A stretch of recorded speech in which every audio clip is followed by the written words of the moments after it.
We are about to talk NFL wide receivers for the last time before the NFL draft. It is here. It is draft week. We are ready to get into our final conversations, but we have one of our favorites back on. It is Scott Barrett of Fantasy Points. So we're going to get his thoughts. It's been a lot of fun, as Shawn has mentioned on some of these podcasts with the people we have it on. There's been nuanced differences to some of the thought processes and the players that they are most keen on in this draft. So we're looking forward to getting Scott's opinions coming up here in a moment. And Scott, I joked about it before we started, but a few years ago, I think 2 years ago now, we had, it's lived in my memory for this time anyway, where the fire alarm went off multiple times during the podcast. It's one of the only shows that I did an outro at the end of where I had to like add in all the takes. And there was a conversation that we had after we recorded where we were wondering, could we leave them in? But I was kind of afraid that the decibel noise would kind of damage the listeners' ears. So I turned down the volume of how loud it was, but still one of my favorite podcasts, the Fire Alarm podcast before the NFL draft. So this can be a fire alarm podcast of sorts, but Scott did joke before we started that it did go off yesterday. So let's hope it doesn't go off today. But how are you doing, Scott, as the draft is here? It always feels like it's going to take a long time to get here, but it's right on our doorstep right now. Yeah, I'm super excited for the draft, super excited for this show, really happy to be here. I look forward to this every year, chopping it up with Shawn. All my rookie prep work, I think, is done for the most part. This is the conclusion of draft prep for me. And then it's the draft, which is, it's Christmas for football guys like ourselves. Yeah. Usually, Shawn, I jump into the question. I'm going to let Shawn say, how excited are you for draft week? And I know you're having a stream coming up here for Stealing Bananas with Ben Gretsch on day 2 of the draft. So I know you're pretty hyped for draft week as well. Yeah, we'll have lots of content during round 1 on the site. Then Ben and I will be streaming round 2 for Stealing Bananas. The thing one of the several things I've been locked in on in the last week is that Scott and I are involved in a rookie draft because his animal shelter charity league drafts before. And so I always enjoy that one. It's fun to see who Scott and Danny take with their picks. And then I always come in not knowing what picks I have, but then trade in a bunch late. I've been able to get a lot of my guys here in round 4, which, sometimes we hear about the draft being shallow, at least at certain positions, but then you get into round 4, especially before the draft, when you don't know the fallers and you don't know the bad landing spots, where you're like, yeah, I've still got lots of guys here. So that part, I think, is a lot of fun. And today we get to dive into Scott's picks. He's got incredible depth on the wide receivers here. And yeah, I'm interested to hear who the guys to be targeting are. And Colm, I wanted to kind of get a start with where some of these guys might be projected to go. Yeah, so we're going to jump in and get kind of a big picture at the start off the wide receivers. And obviously, most of our listeners, most fantasy managers, are going to be aware of most of the names at the top end. But as Shawn said, you can get kind of caught on some of the names and think like, oh yeah, this guy, I know more about this guy, and it can project what his NFL future is going to be. And you have these guys that are going in round 4 of your dynasty drafts, which you think are going to be superstars in the NFL. But when we look at round 1, for example, who are the legitimate names that you think are going to go in round 1? Because, a lot of players getting a lot of hype at this moment in time. Yeah. So the way I wrote it up was obviously the big 3 wide receivers. Love the big 3, have early round 1 grades on all 3. And then after that, I don't know that I'd call any of these wide receivers round 1 caliber, at least based on the analytics I'm looking at. But because the position's so important, it's such a advantage to get a high-end rookie wide receiver on a rookie contract versus, how much money wide receivers are making these days. I think, who am I to disagree with the Dane Bruglers, Daniel Jeremiahs of the world? So wouldn't shock me at all if we see like 6 wide receivers get drafted round 1. I'm not great with, projecting draft capital, but so I kind of just can't really disagree with any of that. Do you see it differently, Shawn? No, it seems like that will be what we get. And the interesting, I think, will be, is a Troy Franklin, does he sneak into the end of round 1? Is he a clear round 2 guy? Does he end up going down into that next group where some of the less productive receivers are. Who are you looking at for day 2 when you think about a draft like we're currently doing with Animal Shelter, where having at least some sense of where these guys are projected and then where you think certain individual teams are going to maybe have a flag plant guy in the middle of round 3. They want to get him there in day 2, make sure they have him. I mean, do you have a bucket there with like the clear, not necessarily clear, but the guys you think are going to go on day 2? Yeah, I mean, I think that's super deep. So right now, if you look at NFL mock draft database, it's the big 3, all top 6. Brian Thomas Jr. sort of in a tier by himself at 18. And then the fringe or late round 1 guys, Adonai Mitchell, Lad McConkey, Xavier Worthy. Early round 2 is Troy Franklin, Keon Coleman. And then another tight tier, Ricky Pearsall, Roman Wilson, Xavier Legette. I think of those names, it really wouldn't surprise me at all if Legette ended up being late round 1, early round 2. You've kind of heard whispers of that, linking him with Carolina with the first pick in the second round of the draft. And to me, he just like reminds me of a Jonathan Mingo, a Christian Watson. So I could see teams drooling over that athleticism and him going earlier than possible. Troy Franklin's like one of my guys. I said, for better or worse, he's kind of my this year's Marvin Mims.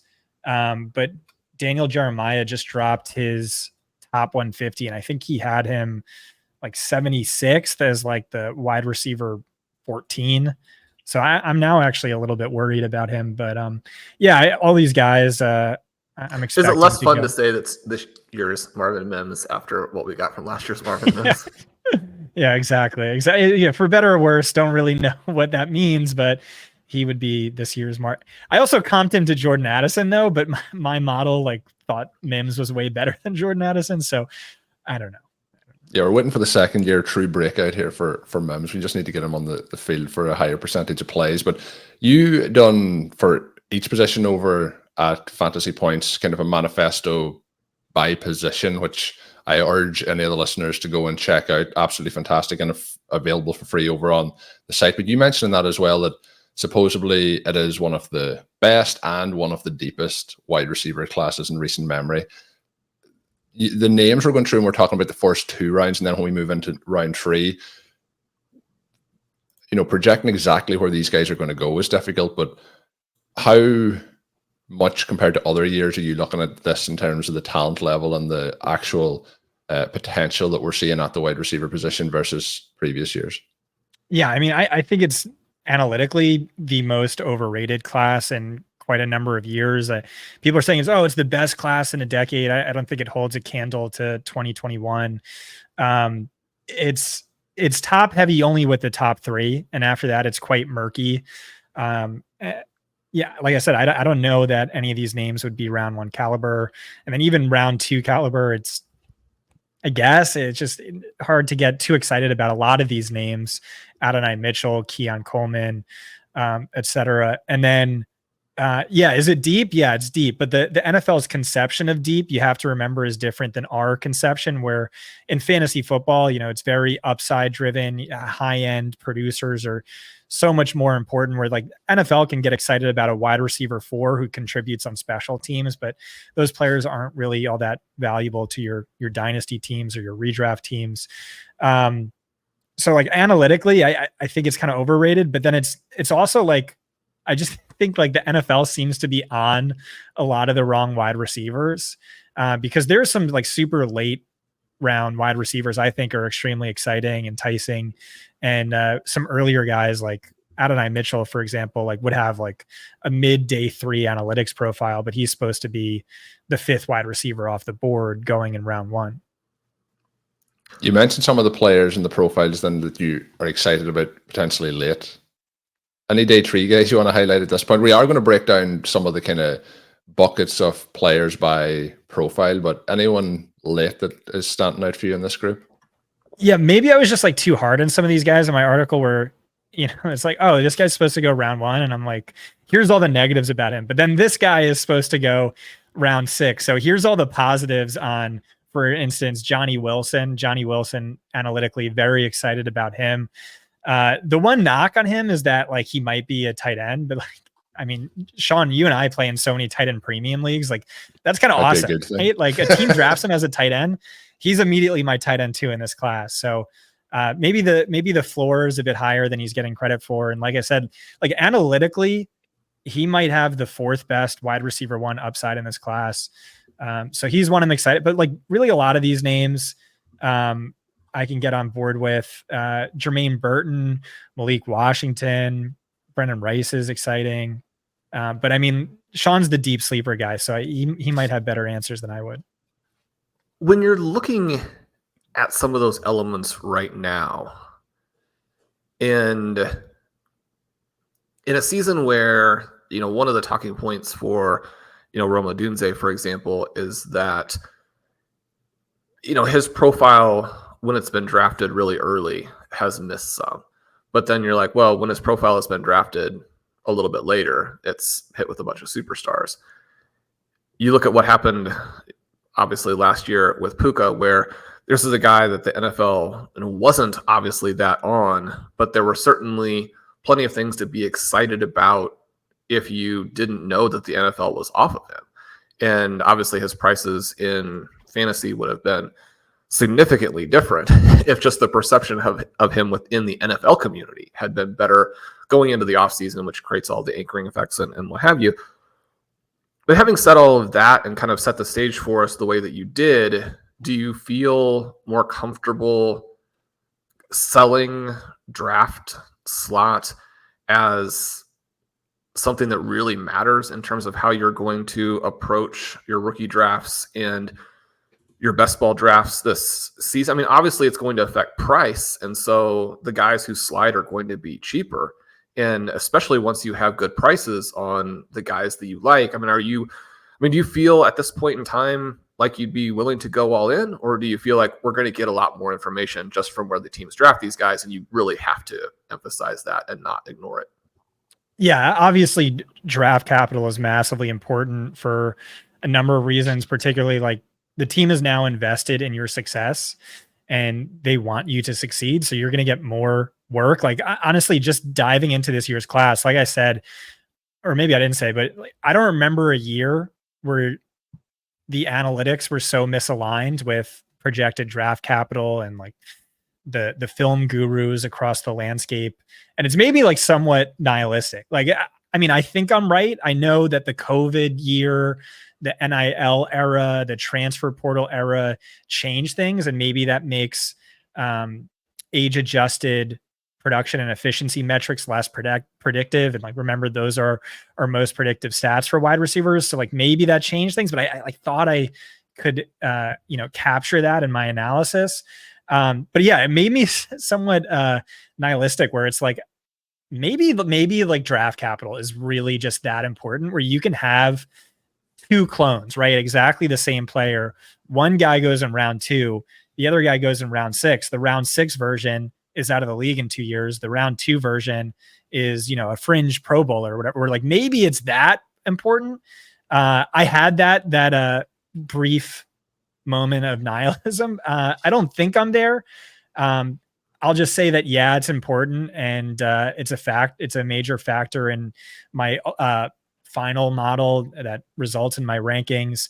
I just don't think for wide receivers, it's anywhere near as important for running backs. I think more often than not, talent just kind of rises to the top. But with running backs, it's just such a volume dependent position for fantasy that really is going to be doing like the bulk of the work when it comes to my rankings. That alongside, of course, landing spot, where available touches and backfield competition, et cetera.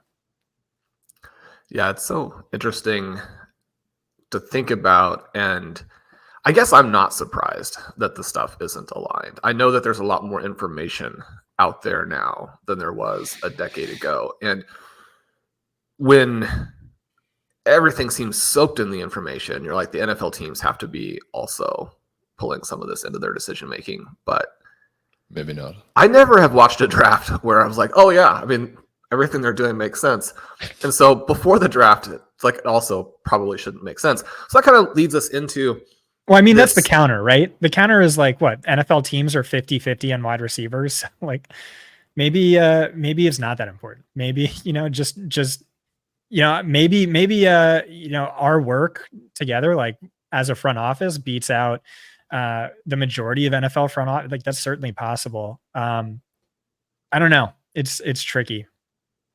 Well, one of the things that you'd like to think is that if you made a bunch of relatively accurate calls and risk-adjusted plays, and then you got to determine the practice time and the game plans that you would hit. I mean, one of the things that is both true for us and for, film-oriented analysts is that, you can have all of these calls, but then you don't get to determine how the practice and playing time is going to work, what the game plans are. So there's less that you can control, that the team who is deciding gets to control. And, sometimes they can, even at the wide receiver position that is so skill dependent, you can create volume for these guys, at least through the first couple of years, that will cover up some of the misses to a certain extent. Now, the massive bust, it's hard to cover up, but you almost have to get 3, 4, 5 years in on the guys who are borderline, because the teams can cover those mistakes, which brings us to this first, I think, interesting group that you have alluded to. And one of the things I like to do, I think, with this 2024 class is to look at them by type, maybe more so than in some past classes, because we have such clear groupings, at least for me, in terms of players who have these interesting traits and maybe have interesting similar stylistic profiles, although maybe not, but also have production profiles that fit together too. So you've got this kind of big-bodied, one-year wonder-ish type of receiver. In some cases, maybe you can argue that it's like 1.5 years. In some cases, maybe you can argue it's 0 years. But what should we be looking for those kind of guys? Is it something that's different in any way, shape, or form from just overall? And break down Brian Thomas, Adonai Mitchell, Xavier, Legette. I mean, you mentioned that maybe you think these guys are a little bit overrated. It's funny to me when you mentioned Legette to the Panthers, because like the very last thing that they would want is to have another Jonathan Mingo on their hands. I know. That would be like the nightmare landing spot, but ideal draft capital, right? That just does not make sense. Like they should be targeting a Lad McConkey, a Ricky Pearsall, I guess, unless you want to put Adam Thielen in the slot. But basically, they need a good separator and a possession receiver. I don't know. But let me break down these wide receivers. So Brian Thomas was ultimately my wide receiver 4. I really didn't feel great about it. It was kind of like deferring to projected draft capital and Brett Whitefield's film score, which is now a variable in my model. Like you said, it was a 1-year wonder type of, was like the wide receiver 5 for LSU, despite being wide receiver 3 in routes run before that season.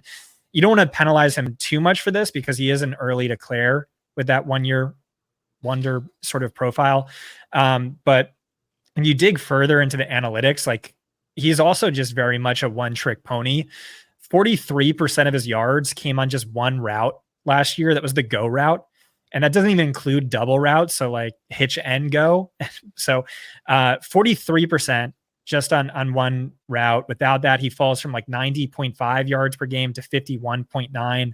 Malik Neighbors still would have been over 120.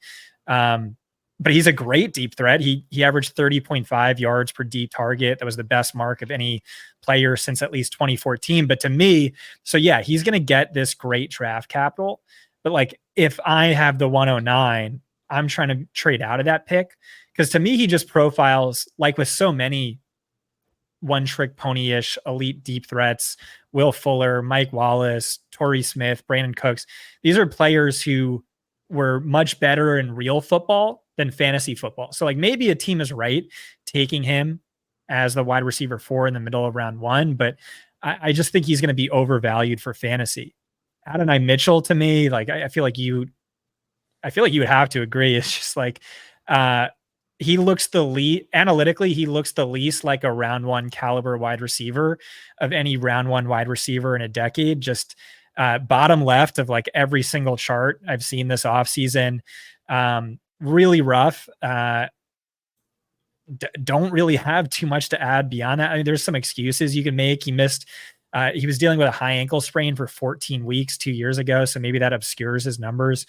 But it's also like weird you would miss 14 weeks with a 4 to 6 week injury. And then Legette was like the one I like actually made a pro argument for, kind of like liked the upside argument, where it's like, obviously massive red flag. We do not like late breakouts. We do not like 1 year wonders. We do not like older players. And like, that's a damning red flag. Like the hit rate from amongst that tier is like so bad.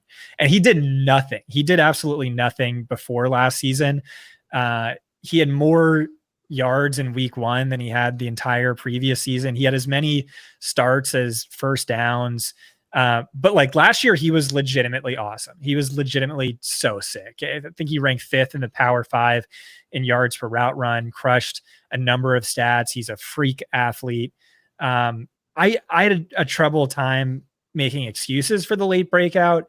But it's just like in this class after the big 3, I struggle to see players with wide receiver 1 upside.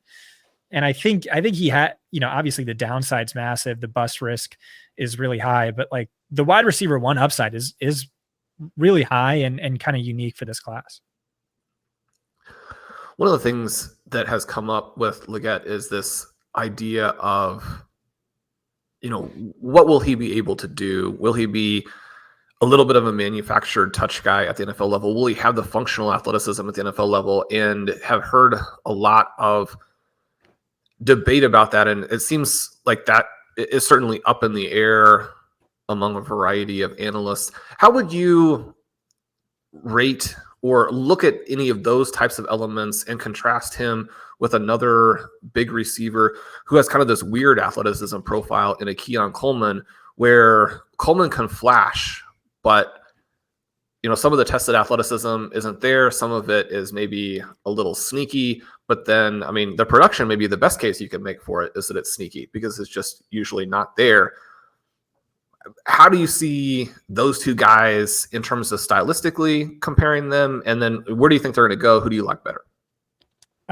So I would like Legette. It might be pronounced Legette. I don't know. That's what Jim Nagy called him on my podcast. But in any case, I would have him over Keon Coleman. I just kind of liked his profile a little bit more, where at least like he had that 1 year, whereas Coleman to me just looked like a poor man's Johnny Wilson. Tyrone Tracy, the running back, his best season by yards per route run was above that of Keon Coleman, above that of Adonai Mitchell. His year 2 years ago wasn't that bad. He was more efficient than Jaden Reed, but Reed was dealing with a number of injuries. Just basically like the diving into his production and efficiency metrics, I was left underwhelmed. But then the mock draft consensus like crushed him after the combine. I thought they went a little too far with that by my model Spork score. Item is like a 70th percentile athlete. He had the 16th percentile 40-yard dash time, but he crushed the jumps.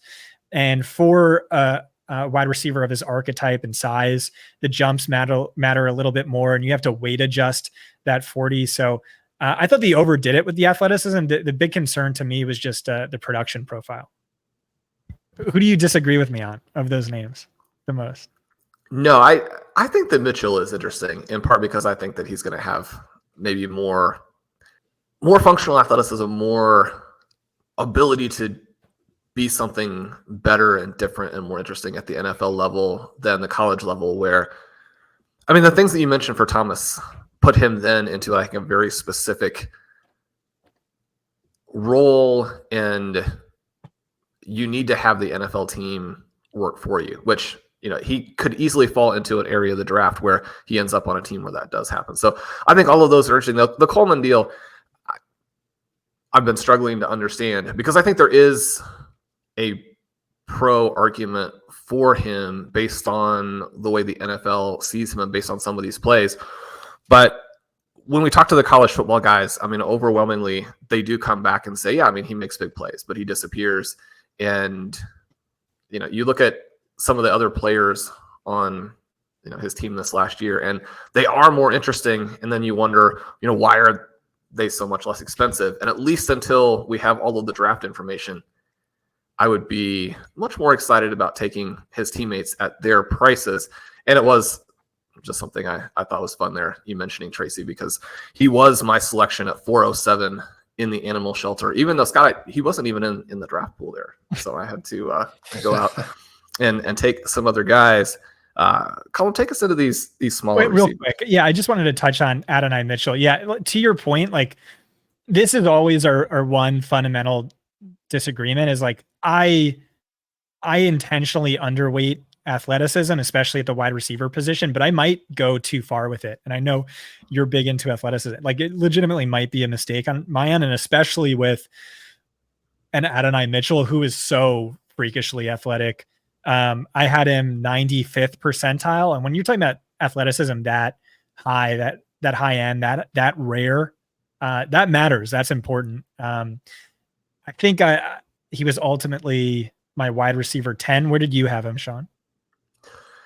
He moves around for me, and sometimes I feel like I'm going to be one of the highest people on him, sometimes a little bit lower. I think that there are some things about his offenses and about his teammates that have suppressed, and the injury you mentioned, the uniqueness of like this type of overall group of players, even though he's one of the younger people who's maybe in some ways not as affected by some of the slightly earlier stuff. When you have a bunch of guys being drafted around him that I feel very comfortable saying are overvalued. Now, overvalued doesn't mean that they're going to miss. I mean, we have guys that we don't like that will go out there and put up some decent numbers at times. But within this larger group of both the big guys and the small guys we're about to get to who look overvalued, I think that his specific history and then with that athleticism makes him more interesting to me than these guys where I just look at him like, no, I mean, they're third receivers at the NFL level who are going to be drafted really early. And as you mentioned, maybe those guys will be better reality receivers in that they fill some very specific need, but the teams are going to pay a lot for them. And I mean, I'm very big on drafting offensive skill positions and surrounding your quarterback and scoring a lot of points and working with the other types of things to build out your overall franchise. But I mean, I don't see how you get to the point where you're drafting niche receivers between picks 20 and 40 when these teams that have spent the year on it, and you hope that even if you don't have analytics, you at least have a scouting department. I mean, you've prepared for this for a long time. You've got to have players between 20 and 40 who are bigger impact players overall for your team, and you've got to fill out your receivers in a different way. Yeah, so moving on to those smaller guys, and Scott mentioned earlier, lad McConkey might be a better fit.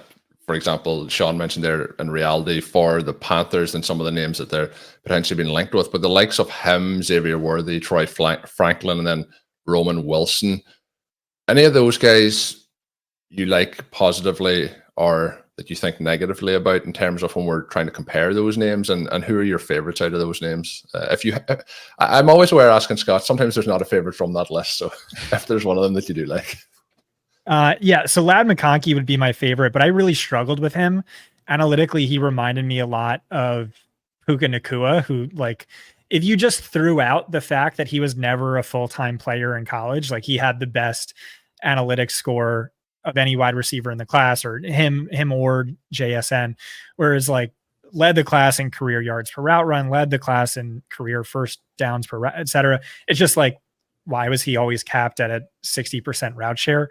And like McConkey is like that, where like he crushes all of the per target, per route metrics my model loves, but he also had only 2 100-yard games in his career. He looked like an inferior, like Brock Bowers just destroyed him analytically, and he's a tight end, where it's like so incomparable. But at the end of the day, I had him wide receiver 5. I had Franklin 6, Worthy 7. The red flag on both of those wide receivers to me is the low BMI. And you can see in like the Worthy section of my article, I wrote like 3,000 words just in the footnotes on Worthy, talking about how the how this doesn't matter as much as it used to because the NFL's moving this direction. We see Tank Dell, who is the exact same weight as Worthy. We see Jordan Addison, low BMI, Devonta Smith, low BMI hitting, and the NFL is increasing their rate of motion in a large part due to Mike McDaniel in a copycat league. And that allows free access off the line. And it helps these wide receivers get in space and avoid physical cornerbacks and press cut, et cetera, et cetera. But it's still, it's still a concern. And so that was the knock on both those players. And then Roman Wilson, I just kind of, his knock is that he wasn't just a late breakout. He was a late full-time player. I think he had a career high 55% route share heading into last year.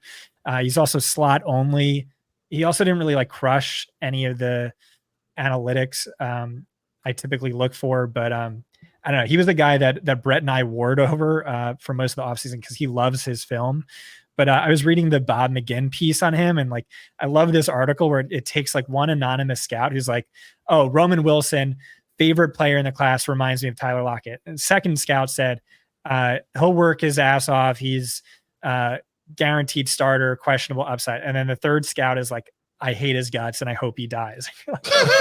But the third scout for this one, that was basically my red flag, where it's very landing spot dependent. He's probably slot only, not a ton of production. If he wasn't on the Michigan team, we might not be talking about all these other things. But I mean, that matters, really impressive yardage market share on the best team in college football and all this other stuff. But ultimately I had him 9 in a tier below the Franklin Worthy, which kind of felt like the same archetype of the McConkey 5. Do you like the type of production that Wilson generated this past season? And then how much does it matter to you that he was, as you put it, a late starter on his own team? Because that's one of the things that really jumped out to me when I was writing up our rookie guide, is that it's not just that his numbers have been knocked down by playing for Michigan, a team that doesn't, pass heavily. But his numbers throughout those previous seasons are knocked down because he was not the guy that his team had even chosen to run a lot of routes. Yeah, I mean, look at 2022, right? The wide receiver 2 ran 22.9 routes.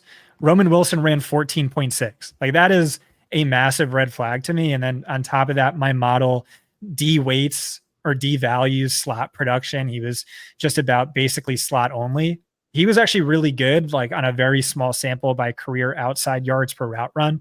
But that's not really predictive because I don't know, all of the slot only busts like Rondale Moore, my guy, Elijah Moore, and a bunch of other names, all crushed by that. So yeah, I see him as a slot only, which means he's going to be massively landing spot dependent. And then the late starter, late full-time player profile is also riddled with busts. So, and then on top of that, the production and efficiency last year wasn't all that impressive to me. You had mentioned the BMI for Worthy and Franklin. Is there a specific type of production that you're looking for from these, ultra thin or slender players that they need to be able to demonstrate in the college numbers in order to feel comfortable with them translating to the NFL? Not really. I was encouraged by Franklin's numbers versus press coverage, pulling from PFF. But I was told I shouldn't use that because their numbers are bad because they chart press looks and not actual press. So now I threw that out. So I don't really know. But there's a lot of misses. A lot of my guys are of that low BMI, but insane efficiency. I also tried to loop in first downs per route run. So you kind of avoid what Ryan Heath would call the big play merchant profile, where they're kind of just this, deep threat and not much else, or just this explosive play threat and not much else. And Franklin's, that was a key point. Franklin's career first down per route run was better than Jordan Addison, much better than Marvin Mims. And I found that encouraging.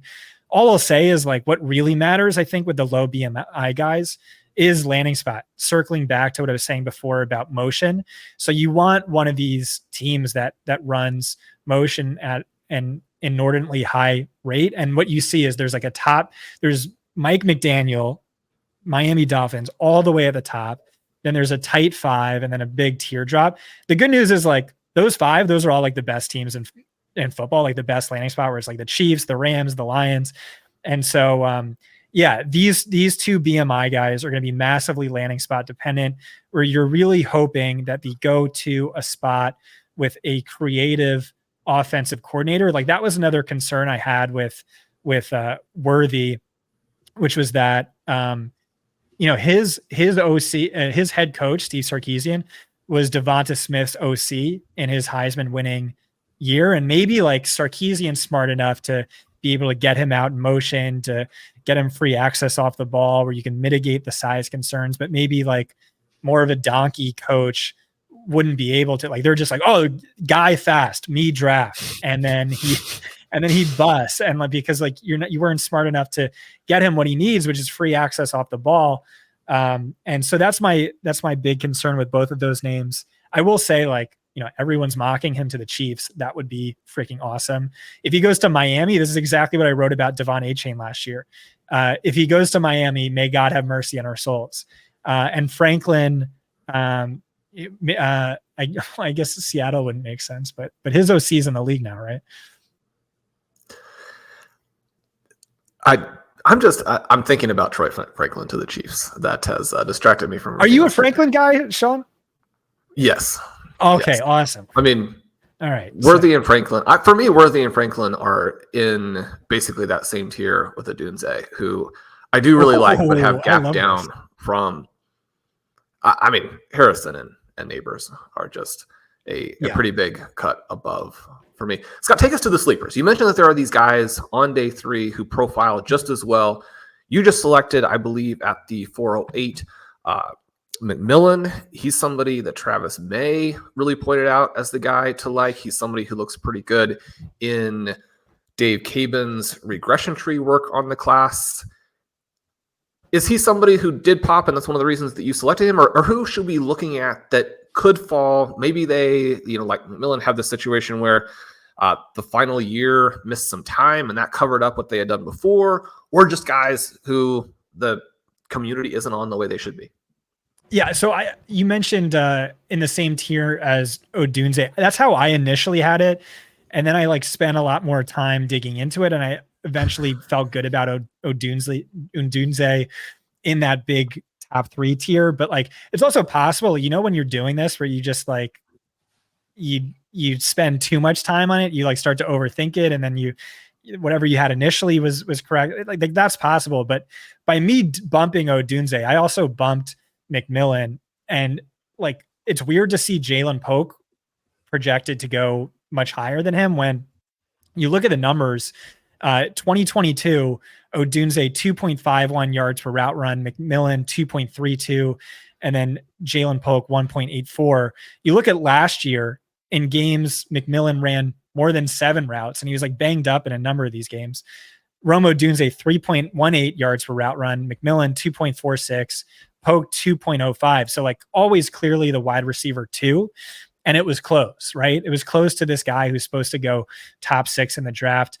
He is a slot, but I don't know. Number of stuff I looked at for him, I found was highly encouraging.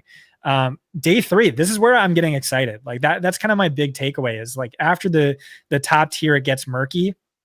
Maybe we need to have a longer conversation about why I was too nitpicky with the BMI thing or something else. But I like the idea of trying to trade into round 3 and acquire as many darts as possible because like I said, love Johnny Wilson. Stats are off the chain. Read the article. It's incredible. And then you have Malik Washington, who I think is really interesting. I know Malachi Corley is supposed to go a round earlier, but to me, Washington looks like Corley, but a full round better. I think Brendan Rice is interesting. Javon Baker, I think, is interesting. So, I think that's an exciting place to draft where it's maybe the NFL just has this wrong and they're underrating some of these names. Tell us a little bit more about Rice. He's somebody who, in a variety of things, doesn't necessarily look like even the best player on his team, and yet certainly he's the guy who's expected to, get some draft capital. Obviously, those players are playing with, probably an elite quarterback prospect. How are you breaking down that group? Yeah, so this is I initially had him buried, and then I bumped him up quite a bit. So it's another one of those, like, I hope I was right. Like, I hope it wasn't I was right the first time and then I just overthought it. But yeah, digging into his numbers, there's a shockingly high amount of, or a ton of predictive metrics he smashed in. I have this arbitrary threshold of 2.0 yards per route run a prospect needs to clear in order to get into the day 1, day 2 conversation. And like a shocking number of players supposed to go top 35 have not cleared that. Like Brian Thomas has never done that. Adonai Mitchell was below that. Ricky Pearsall was 1.99, but he clears that. He has the 9th best single season age adjusted yards per route run season in the class, above Romo Odunze, or in between Odunze and Thomas. 7th best in yards per target over expectation across his career. 2nd best of the top 20 wide receivers in yards after the catch per reception minus screens. 5th best in EPA per route run. And so he has all that. And so like what you're left with is you're looking at TAHJ Washington smashing him, right? And it's like, well, what the heck? Like TAHJ Washington just looks like a better version of him. So I wrote, like, I don't know, 1,000 words nitpicking Malik Neighbors. Like the big concern I had with him was that if you remove screens and deep slot production, you basically cut his numbers in half. And if you look at all the top wide receivers by total yards per game from screens and deep slot production, you get all the biggest busts of the past, I don't know, however many years, where it's like Treylon Burks and my guy Elijah Moore and Tutu Atwell and a bunch of these other names. And so like, it's a concern because screens are basically like handoffs to me. Like there's an expected 98% catch rate. So you're not beating a cornerback. You're not showing the skills that translate to the next level, like route running. And then the slot fade, deep slot targets, my model devalues slot production, but it like super devalues deep slot production because it's basically just this like efficiency hack at the college level where like smart coaches are just like, yeah, put this guy in the slot against quarters or cover 3, and he's just going to smash all day, massive cushion off the line. And it exists at the college level because of the wide hashes, but it doesn't really exist and it's not really translatable to the pros. Again, Malik Neighbors is my wide receiver 2. I just explained all this to say why he's not my wide receiver 1. The thing is, TAHJ Washington is like the biggest exploiter of this in college football history, where like, to me, his production is just like totally fraudulent. Over the last 2 seasons, he averages 68.4 yards per game. But without screens and deep slot production, that falls to just 25.2. So like 63% of his production is what I would deem to be fraudulent. And you just look at last year, if you take out all screens and all deep slot targets, Rice would have had 2.2 times as many yards per game as the next closest USC receiver. So to me, like clearly the wide receiver 1. But this is one of those things, Shawn, where I thought like, am I just like trying too hard to make an argument for him? But I did find it convincing. Like I did think that was the case, where you just had this gadgety type guy, and Rice was like the clear wide receiver 1, and he popped in enough stats, efficiency metrics where I was impressed. But to your point, it could just be Caleb Williams being like rising tide that lifts all ships or whatever.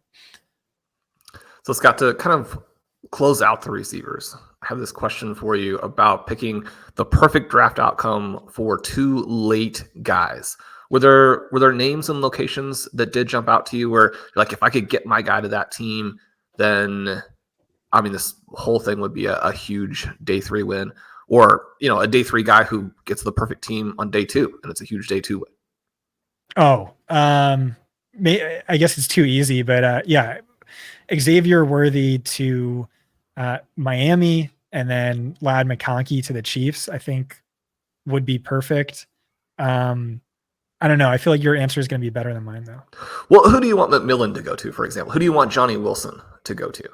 Are you concerned that Johnny Wilson's on-target catch percentage was not great? I mean, that's something else that Keon Coleman doesn't. Oh, yeah. So his big red flag was his contested target rate was in like the crimson red flag levels for me, which means like you basically look at this list. It's all like the top busts of the past, I don't know, however many years, like JJ Arcega-Whiteside, et cetera. And Nico Collins is the only hit. He had 2 seasons in that red flag bucket. You had Keon Coleman with only 1 season. Maybe it was the quarterback then, but I don't know. I kind of think that's legitimate just because every film guy just says he can't separate, although he's like super athletic. I don't know. That's definitely a concern. Where do I want him to go? I don't know. I should have put more thought into this question.